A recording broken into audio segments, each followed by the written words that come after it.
Halo, perkenalkan nama saya Bintang Nathan Sitorus.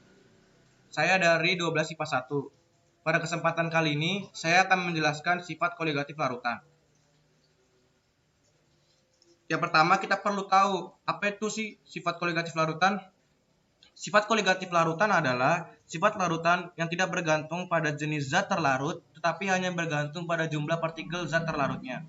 Sifat koligatif larutan terdiri dari zat terlarut dan pelarut. Kita bisa melihat contoh di bawah, yaitu larutan garam. Zat terlarutnya yaitu garam dan pelarutnya yaitu air. Larutan memiliki sifat koligatif di mana sifat koligatif larutan hanya dipengaruhi oleh jumlah partikel zat terlarut. Jumlah partikel zat terlarut dalam larutan dinyatakan dalam konsentrasi. Yang kedua, saya akan menjelaskan sifat-sifat koligatif larutan. Sifat koligatif larutan adalah sifat larutan yang tidak bergantung pada jenis zat terlarut tetapi hanya bergantung pada konsentrasi partikel zat terlarutnya. Sifat-sifat koligatif larutan meliputi penurunan tekanan uap jenuh larutannya atau yang bisa kita sebut delta P, penurunan titik beku larutan atau delta TF, penurunan titik didih larutan atau delta TB, dan tekanan osmotik atau V. Pada kesempatan kali ini, saya akan menjelaskan tentang tekanan osmotik. Yang pertama, kita harus perlu tahu apa sih tekanan osmotik. Tekanan osmotik yaitu tekanan zat cair untuk melakukan osmosis hingga terjadinya keadaan setimbang atau isotonik. Rumus tekanan osmotik yaitu V sama dengan M kali R kali T kali I. Dengan keterangan, V adalah tekanan osmotik, M yaitu molaritas, R yaitu ketetapan 0,082 atm atau mol, dan T adalah suhu, itu bisa dalam Kelvin, dan I faktor Van Hoff. Baik, yang selanjutnya saya akan menjelaskan contoh soal dari tekanan osmotik.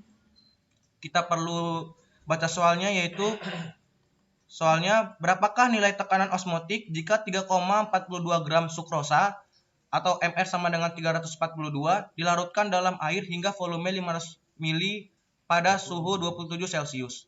Pembahasannya, nilai tekanan osmotik larutan dapat dihitung dengan persamaan Van Hoff atas dengan menjabarkan M dalam G per Mr dikali 1000 per volume mililiter dan mengubah suhu menjadi suhu mutlak.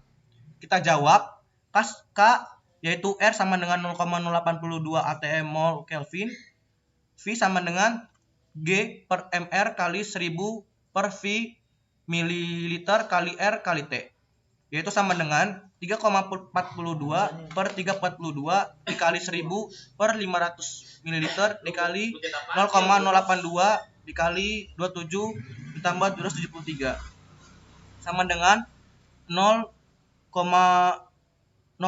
dikali 2 dikali 0,082 dikali 300 sama dengan 0,492 atm. Dengan demikian kita dapat tahu tekanan osmotik dari larutan adalah 0,492 atm. Terima kasih atas waktunya telah menonton video saya. Saya ucapkan terima kasih.